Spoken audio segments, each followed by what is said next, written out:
He is now one of Deputy President William Ruto's closest allies in the region. His links to various companies that receive government funds are vast.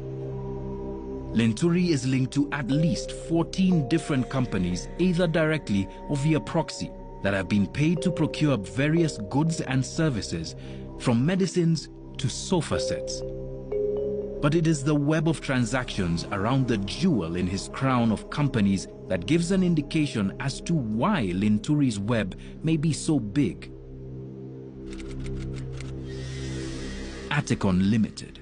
Aticon Limited is particularly interesting as an example of how companies within this group pivot from tender to tender. Aticon Limited began operations as a construction company owned and operated by engineers. Linturi would then acquire the company, but not only for construction.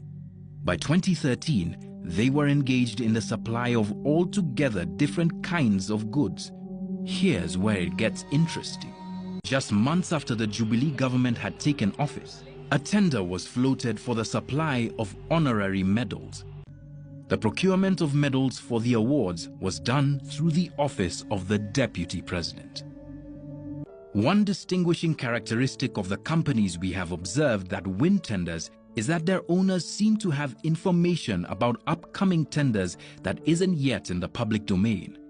It would seem that from 2013, Linturi, at the very least, had the opportunity to get this kind of privileged information. There was that deal, ODP. ODP is? Office of the Deputy President, where he tendered his companies, like 6 of his companies, to do the tender for printing services, which, as you are aware, as per the government Public Procurement Act, you're not supposed to actually tender from the same entity more than one document. But in this case, they actually tendered 6 companies to do the same thing.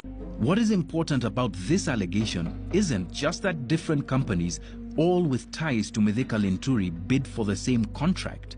Simon claims that the directors of these companies were Linturi's employees. We looked into other companies linked to Linturi and found at least 4 companies where his employees were also director shareholders in his business. This wouldn't be the only tender that one of Linturi's companies won at the office of the Deputy President. In June 2014, 2 companies linked to